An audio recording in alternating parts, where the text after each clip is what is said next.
Welcome to Pick Up and Deliver, the podcast where I pick up my audio recorder as I step off the train and deliver an episode to you while I stroll around. I'm Brendan Riley.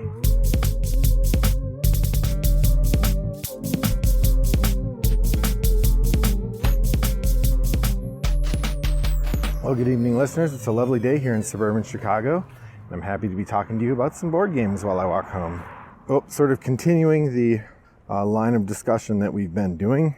So, continuing to get caught up, I am now into the games I played in October. So if you listen to the top of the stack a couple episodes ago, the games I talked about now are the ones I'm starting to talk about. So this is the Board Game Espresso Triple Shot. Board Game Espresso is a sort of quick first play response episode in which I talk about 3 games that I've tried recently for the first time and 1 game that I dusted off recently. So let's just jump right into it. The first game I want to talk about is 5 Minute Mystery. This is a game I picked up in a recent sale that somebody was having, or he just had a couple games he was selling, and one of them was this one. It looked pretty good, so I said, yeah, I'll give that a try. That looks fun. It is a puzzle game in which you have puzzle cards, and then you have this thing called the codex, which is basically just a circular combination code thing with a whole bunch of different dials on it, and you have to rotate the dials to get in the right arrangement in order to solve the puzzle. The puzzle itself is a sort of find the shapes diagram in which you're supposed to look at a picture and you find these shapes and you use the shapes to solve the puzzle.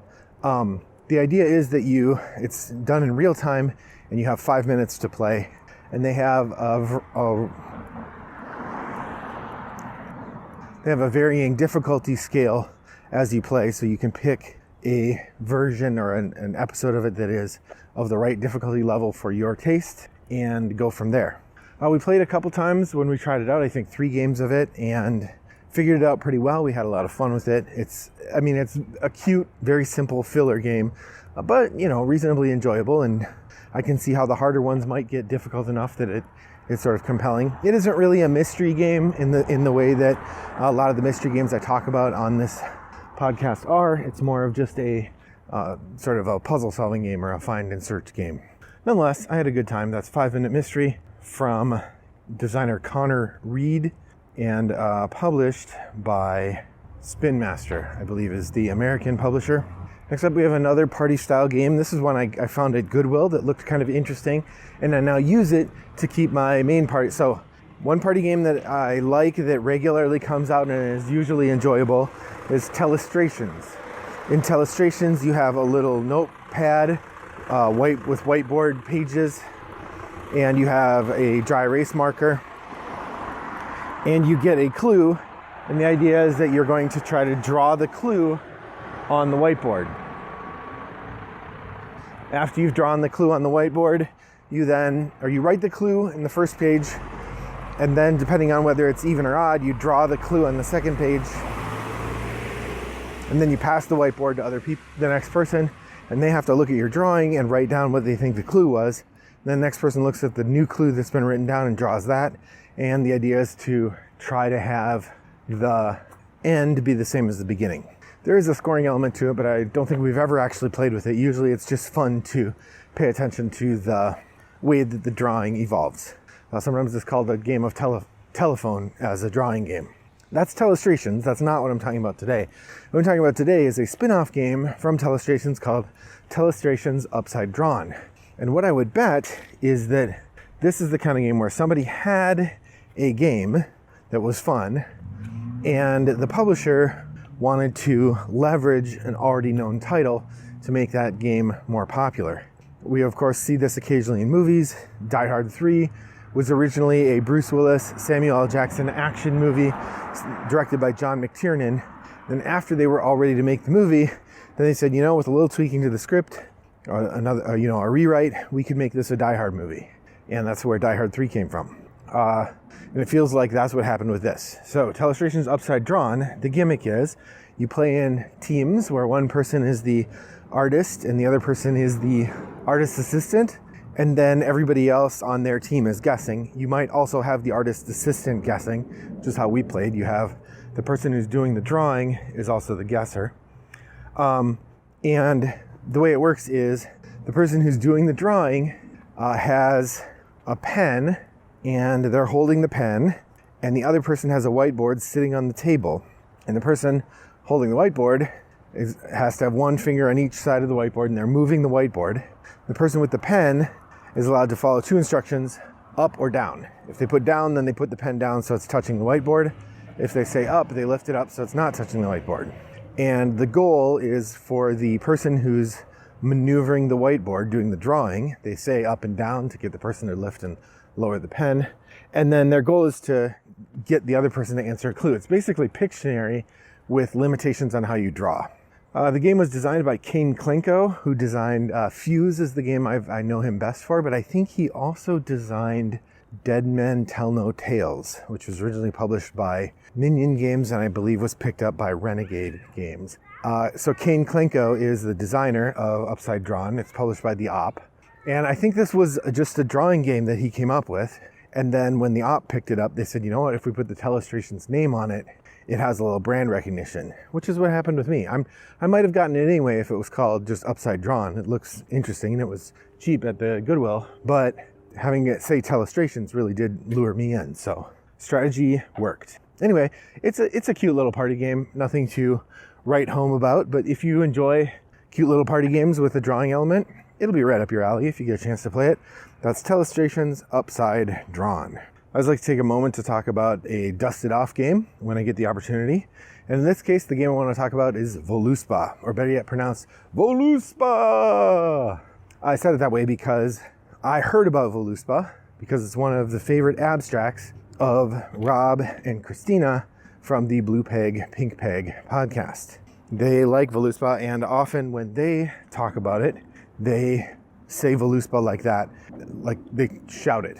Thematically, it's a game about the Norse mythology and battling in Norse mythology. It is entirely an abstract game. The idea is you have these rows and columns of tiles. On your turn, you're going to take a tile. You have a couple to choose from. You pick one of the ones you have to choose from, and they have a number on them, and you put the tile usually on the end of a row or column. If that row or column has 7 or fewer tiles, and your number tile is the highest value tile in that row or column, then you score points equal to the number of tiles in that row or column. So if there's a row of 4 tiles with the values 1, 2, 3, and 4 in it, and you put a 5 at the end, you would score 5 points. Similarly, if there was a row of 4 tiles that had 1, 1, 2, 3, and you put a 9 at the end, you're still only scoring 5 points because there's 5 tiles there. Now that sounds pretty dull actually, until you realize that all of the tiles, or most of the tiles, have special effects that they do as well. Some tiles you're not allowed to put other tiles next to them. Some tiles make the tiles next to them be blank. Some tiles let you retrieve other tiles. Some tiles get more points based on how many other tiles of that type are in them, and so on and so on.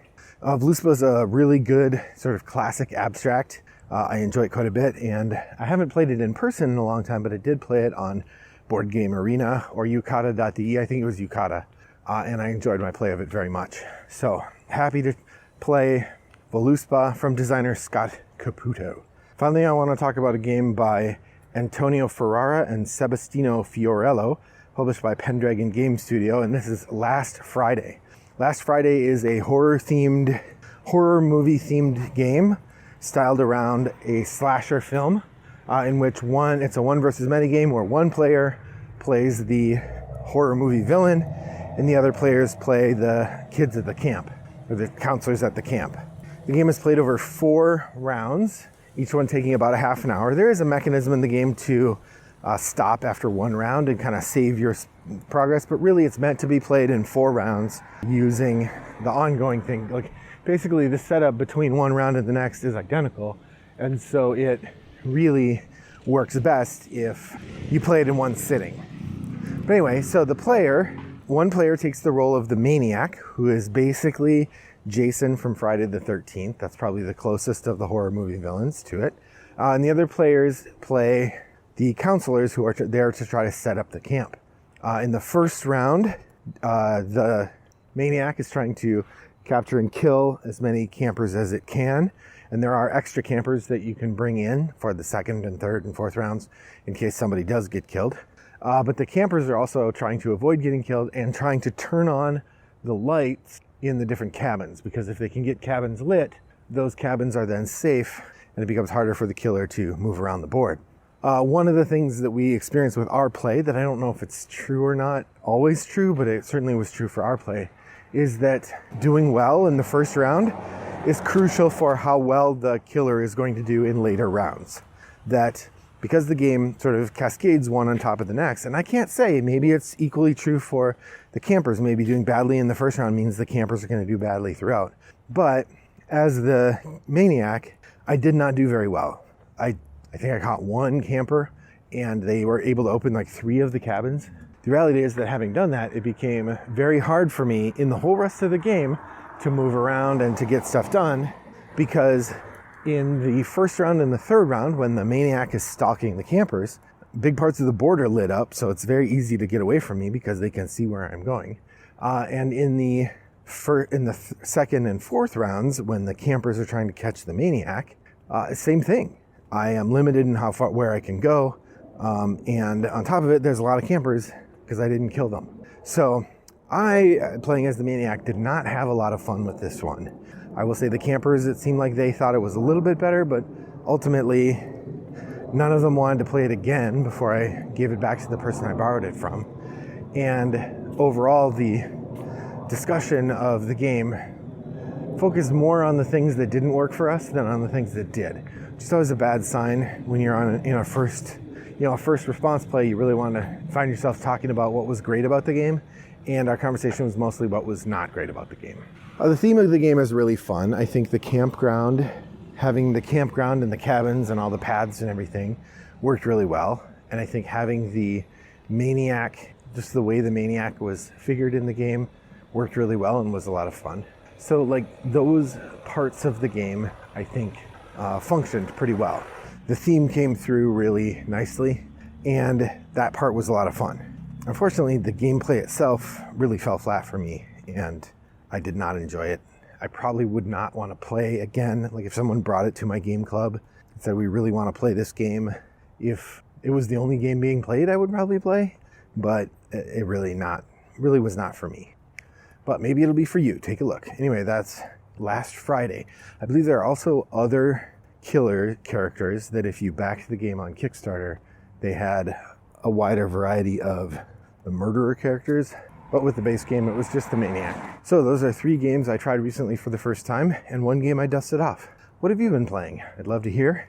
You can let me know by heading to Board Game Geek and visiting our guild number 3269, or you can just Google Pick Up and Deliver Guild, and you'll probably find it on Board Game Geek.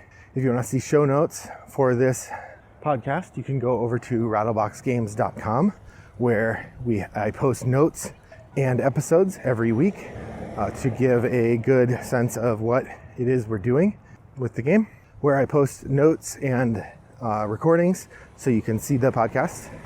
If you would like to reach out to me, you can email me, brendan@rattleboxgames.com, or you could send me a direct message on Board Game Geek. Wombat929 is my username there. I also play a lot of asynchronous games online on Board Game Arena and yukata.de. In either of those places, you can also reach out to me. Wombat929 is my username there as well. I'd love to hear what games you've tried recently and how you're coming along with your shelf of opportunity. As you know from my top of the stack episodes, I am not coming along very quickly with it, but that's okay. Well, thanks for joining me on my walk today. I hope that your next walk is as pleasant as mine was. Bye-bye.